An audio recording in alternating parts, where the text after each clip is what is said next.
In this video, we'll be talking about purpose, motivation and meaning, and how this is really one of the most important topics when it comes to extending your mindfulness practice, extending your consciousness and your awareness in day-to-day life. The reason that a lot of people don't want to be mindful, they don't want to observe without judgment, is because they're constantly trying to improve their situation or fix themselves, fix their life. They think that they need to become better in some way. They think that their life needs to become better in some way. They think that they need to achieve some grand purpose which other people in society have told them that and they have told themselves that they need to achieve in order to be happy. And in observing the mind, yes, desires are a part of life. They are harmonious and can be really beautiful things at times. Everything starts off from a seed of desire. But when our mind is not desiring, we feel inner peace. We are not looking to the future to find inner peace. We are just content with what is. So when we are trying to find a special meaning, to become somebody different, to become special, to become more, to fix ourselves, to fix other people, then we are in a state of desire. We are in a state of non-acceptance, of resistance to what is.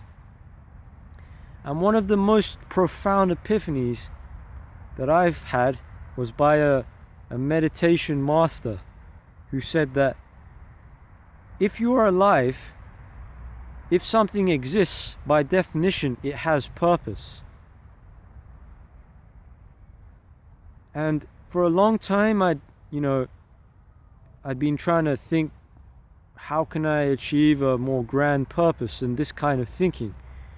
And yes, we want to respect that part of ourselves, but as much as possible, if you believe that everything that exists has purpose naturally and automatically, and that our mind is not intelligent enough to comprehend the mystery of life, and that purpose is something that our mind assigns to things. We don't necessarily know what something's purpose is. Only people decide, and everybody has a different opinion. So if you believe that everything in nature has purpose automatically, then you are not constantly trying to think, how can I achieve this purpose? How can I achieve that purpose? How can I become somebody who's maybe famous or rich or special? How can I become superior?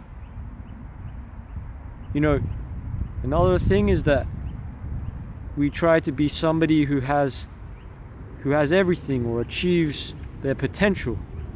But trying to achieve your potential, do you necessarily know what your greatest potential is?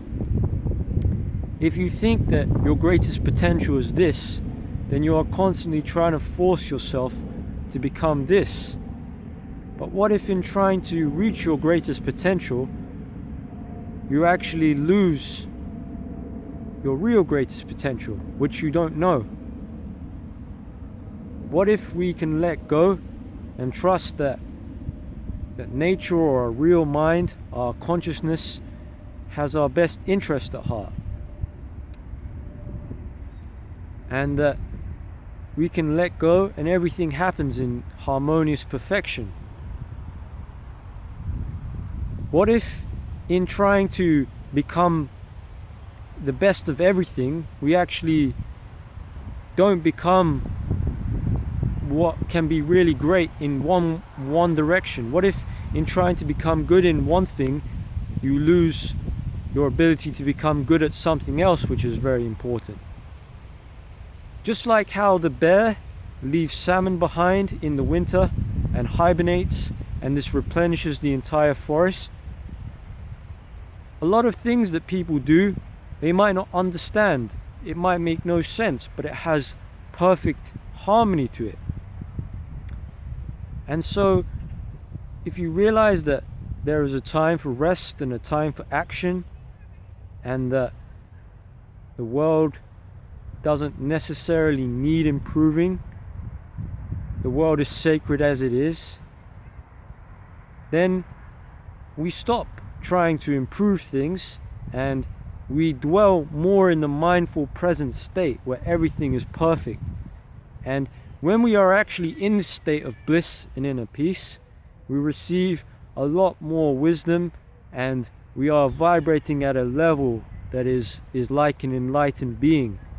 And this is a level of wisdom and perfect harmony where we are perfectly in tune with nature.